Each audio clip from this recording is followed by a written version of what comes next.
Aileen Wuornos, uma serial killer dos anos 90, que virou filme de Hollywood com direito até a um Oscar. Quer saber mais? Vem comigo mergulhar nessa história!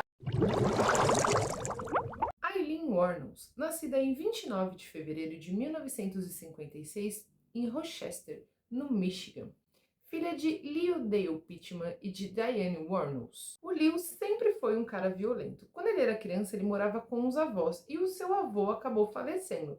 A avó, para compensar, começou a mimar muito ele e fazia de tudo por ele. Quando ele estava na adolescência, ele espancou e abusou da avó dele. Quando a Aileen nasceu, ele estava preso, condenado por estupro de uma criança de 7 anos.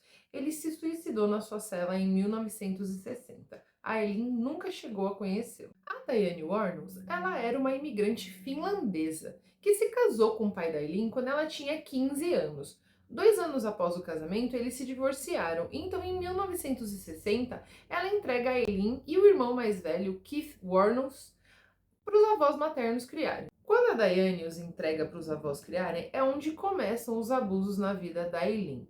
O avô abusava dela física, mental e sexualmente diariamente. A Aileen tinha apenas 4 anos na época. Aos 6 anos, a Aileen sofre uma queimadura muito séria no rosto. O irmão dela parece que estava mexendo com um fluido de isqueiro e aquilo explodiu e pegou fogo nela, queimou seriamente o rosto dela. Aos 11 anos, a Aileen já era viciada em drogas e quem fornecia essas drogas para ela era o irmão dela, o Keith, que fornecia em troca de sexo. Então, além do avô que abusava dela, ela ainda tinha o irmão que abusava dela e fornecia drogas para ela, aos 11 anos. Aos 11 anos, Aileen começa a apresentar um comportamento violento na escola e a escola então chama os responsáveis para conversar e indica um acompanhamento profissional, o que a gente claramente sabe que não foi feito, né? E além disso, a escola dá um calmante para a menina. Em 1970, aos 14 anos, Aileen engravida, possivelmente de um amigo do avô que estava sempre ali na casa e que sempre ia lá para abusar da Aileen. Ela tem esse filho, é um menino, e ela dá ele para adoção. Em 1971, a avó da Aileen, que era alcoólatra, morre de insuficiência hepática. E a partir daí, as coisas começam a ficar um pouco diferentes para Aileen, porque ela é expulsa de casa pelo avô e pelo irmão. Então, aos 15 anos, ela começa a usar a prostituição como forma de se sustentar nas ruas. Já em 1974, ela é presa por dirigir embriagada, desordem e atirar em um veículo. Em 1976, ela conhece um homem chamado Lewis Gratz. Ele era um homem bem mais velho que ela e ela o conheceu pegando carona. Ele era dono de um yacht clube e os dois se casam. Esse casamento meio que era um interesse mútuo. Ele estava procurando uma mulher mais jovem para poder casar e ela estava procurando alguém para sustentar ela porque ela estava cansada dessa vida de prostituição. Então os dois se casaram, só que a Aileen continuou saindo e bebendo e arrumando briga nos bares. Ela era tão violenta que ela uma vez chegou a bater no Luiz com a própria bengala dele e ele ficou bem machucado. A partir disso, ele pediu o divórcio para ela, conseguiu uma ordem de restrição e esse casamento foi anulado 9 semanas depois. Ainda em 1976, o irmão da Aileen morre de câncer e deixa um seguro para ela no valor de US$ 10.000. Dinheiro que uma parte ela acabou usando para pagar multas que ela tinha. Na década de 80, entre 81 e 85, a Aileen entrou e saiu da prisão várias vezes por vários delitos diferentes. E foi no ano de 1981 que a Aileen conheceu a Tyra Moore. As duas se conheceram num bar na Flórida e o relacionamento avançou rapidamente e logo elas foram morar juntas. Nesse período, a Tyra acabou saindo do emprego e deixando que a Aileen sustentasse o casal. E a forma que a Aileen encontrou para sustentar o casal era a prostituição. Então a Aileen começou a pegar carona, né, na estrada e fazer esses programas na estrada. E foi aí onde começaram os crimes. No dia 1 de 12 de 1989, foi encontrado um carro na estrada. Ele estava destrancado, abandonado e sem as chaves. No dia 13 de dezembro do mesmo ano, foi encontrado um corpo a alguns quilômetros de onde foi encontrado aquele carro. O corpo estava enrolado num tapete e tinha 3 tiros de calibre 22. Posteriormente, esse corpo foi identificado como sendo de Richard Mallory, de 54 anos. Ele era administrador de uma loja de eletrônicos. Não se sabe ao certo há quanto tempo ele estava desaparecido, porque ele era uma pessoa que tinha o hábito de sumir por vários dias. Ele era meio maníaco, tinha meio que mania de perseguição, mandou trocar a fechadura dele várias vezes achando que estava sendo perseguido. E ele tinha o hábito de desaparecer de vez em quando, então por isso a vizinhança demorou para sentir a falta dele. No dia 1º de junho de 1990, um corpo foi encontrado em uma mata, com 6 tiros de calibre 22. Posteriormente, esse corpo foi identificado como sendo de David Spears, de 54 anos, trabalhador da construção civil. Alguns dias depois, um outro carro foi encontrado também na rodovia 75, que foi a mesma que foi encontrado o primeiro carro, e ele estava da mesma forma, abandonado, aberto e sem as chaves. No dia 4 de junho, ocorreu um acidente ali, próximo à região onde os corpos estavam sendo encontrados, um pouco suspeito. Duas mulheres bateram o carro e desceram do carro visivelmente alteradas e brigando, discutindo muito. Uma delas era morena baixinha, a outra uma loira alta. Essa foi a forma que as testemunhas identificaram. Algumas testemunhas foram abordá-las logo após o acidente para saber se estava tudo bem, se elas precisavam de ajuda, e elas disseram que elas estavam bem, que não precisava de atendimento médico. Mesmo assim, uma pessoa ligou, né, para a polícia, e a polícia foi lá ao local averiguar. Encontrou com elas no caminho e, como ambas disseram que estava tudo bem, eles acabaram liberando elas. Posteriormente, eles foram investigar esse carro e descobriu que ele pertencia a Peter Sims, de 65 anos, que se dedicava ao ministério cristão. O corpo de Peter nunca foi encontrado. No dia 6 de junho, foi encontrado um outro corpo a 48 quilômetros ao sul ali, de onde estava sendo encontrado aqueles corpos. E esse corpo estava num estado de decomposição muito avançado, de forma que nem foi possível precisar a data da morte. Mas no corpo foram encontradas 9 balas calibre 22, e esse corpo foi identificado como sendo de Charles Cascadon, de 43 anos. Ele trabalhava meio período em rodeios.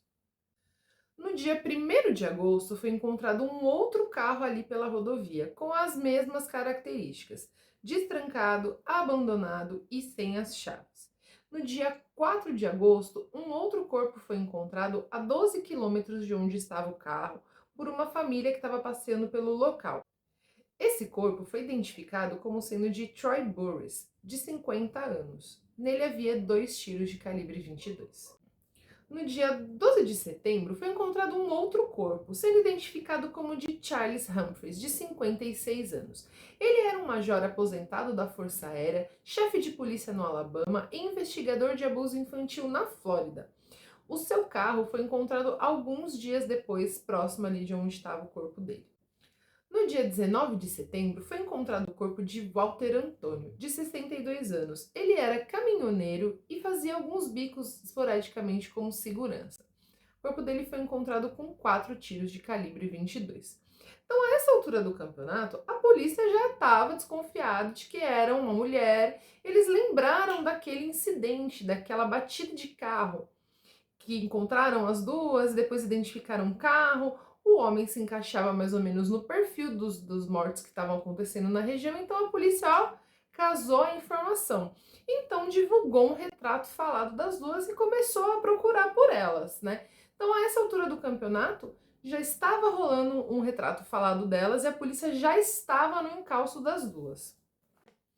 Então, no dia 5 de novembro, a polícia faz uma grande tarefa com alguns policiais disfarçados de traficante para ficarem nos bares próximos ali ao local onde estavam encontrando os corpos, né? Ao longo daquela rodovia ali, né? Se disfarçaram de traficantes porque sabiam que em algum momento elas iam procurar. Então, no dia 8 do 11, a Eileen foi presa em um bar na Flórida, tentando comprar droga com um policial. Quando ela foi presa, a Eileen alegou legítima defesa. Mas 7 legítimas defesas? Estranho.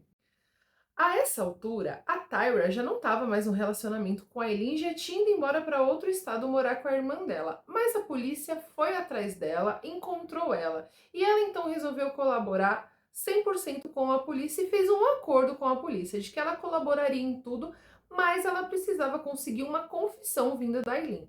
E foi então que começaram as ligações telefônicas para Aileen. Então, no dia 14 de janeiro, a Tyra faz a primeira ligação e ela começa a falar ali para Aileen: olha, a polícia tá me pressionando, estão querendo me culpar também e tal. Você não vai confessar, você precisa falar que você cometeu os crimes. E a Aileen desconversa, porque a Aileen não era boba nem nada, né? Ela sabia que as ligações estavam sendo gravadas, então ela desconversa. Mas no dia 16 do 1, durante uma ligação com a Tyra, a Aileen abre o jogo e confessa tudo. Não se sabe até hoje o porquê a Aileen acabou confessando, porque ela sabia que estava sendo gravada, que as ligações dela eram monitoradas. O fato é que ela acabou entregando e durante esse processo ela sempre deixou bem claro que a Tyra não tinha nada a ver com esse processo. No meio desse julgamento todo aparece uma figura bem peculiar de nome Arlene. Ela era uma criadora de cavalos e ela apareceu de repente defendendo a Aileen. Parece que elas criaram uma amizade muito grande e ela apareceu defendendo ela, dizendo que tudo que ela fez era culpa do meio que ela foi criada. E chegou a um ponto de tanta amizade, pode dizer assim, que a Arlene e o marido acabaram adotando legalmente a Aileen. E essa Arlene começou a faturar com a história da Aileen. Então ela começou a frequentar programas de televisão, dar entrevistas. Inclusive, ela vendeu a história da Aileen para Hollywood, que em 2004 produziu um filme chamado O Monster, Desejo Assassino, que foi estrelado pela Charlize Theron e pela Christina Ricci, que inclusive foi vencedor do Oscar de Melhor Atriz em 2004. Em 1992, Aileen é julgada e confessa os 7 homicídios. Ela foi condenada apenas por 6, porque eles não localizaram nada referente a ele, nem um corpo, nem um carro, nada, nenhuma prova, então não puderam acusá-la apesar da confissão. Então ela foi condenada a 6 penas de morte. E então, no dia 9 de outubro de 2002, Aileen, aos 46 anos, é executada por injeção letal na prisão estadual da Flórida. É uma história muito triste, né, gente? É uma história que começou com violência muito cedo, quando ela tinha só 4 anos, né? E que terminou dessa forma tão violenta aí, com uma execução. Faz a gente pensar um pouco, refletir, né? Será que esse meio, assim, que ela viveu, que ela foi criada, da forma como ela foi tratada, será que isso influenciou nesse comportamento dela tão violento? Ou será que isso já estava no DNA, porque ela já tinha esse pai super violento desde sempre, e o avô materno que também era super violento? Será que estava no DNA dela e mesmo que ela tivesse sido criada num berço de ouro, pela melhor educação do mundo, ela ainda seria violenta, né? Acho que esse contexto todo faz a gente refletir um pouco, né? O fato é que nada justifica você tirar a vida de alguém, né? Você não tem culpa dos abusos sofridos, né? Mas isso não te dá o direito de tirar a vida de alguém de forma alguma, né? Conta pra mim o que vocês acharam. Vocês já conheciam essa história aí da Aileen? E o que vocês acham? Vocês acham que o meio que a gente é criado realmente influencia nas nossas ações lá na frente? Ou independente do meio que a gente é criado, se a maldade já vem aí no DNA, a pessoa vai desenvolver, mesmo sendo tratada com um berço de ouro? Ou não? Nenhuma das duas alternativas. Conta pra mim o que você pensa de tudo isso. Já conhecia esse caso? Me conta tudo aqui, ó, nos comentários. E mais uma vez, meus queridos, sejam muito bem-vindos ao nosso Criminal Lovers, o ponto de encontro dos amantes de True Crime. Eu sou a Lica Fernandes, sou a sua anfitriã aqui no nosso canal. Muito obrigado para você que ficou aqui até o final do vídeo. Esse é o nosso segundo vídeo do canal. A gente vai soltar um vídeo por semana, a princípio. Conforme o engajamento for aumentando, a gente consegue subir mais vídeos por semana, tá certo? E me conta, tá gostando das histórias das mulheres serial killers que eu estou trazendo aqui para vocês? Querem ouvir falar de mais mulheres? Tem alguma sugestão de história? Conhece alguma história interessante para me contar? Deixa aqui nos comentários. O seu engajamento ajuda a gente a produzir mais vídeos com qualidade para vocês, meus queridos Criminal Lovers. Então não esqueçam, curta, compartilhe, comenta, se inscreva e ativa o sininho para não perder nenhum vídeo, hein? Muito obrigado e até a próxima história!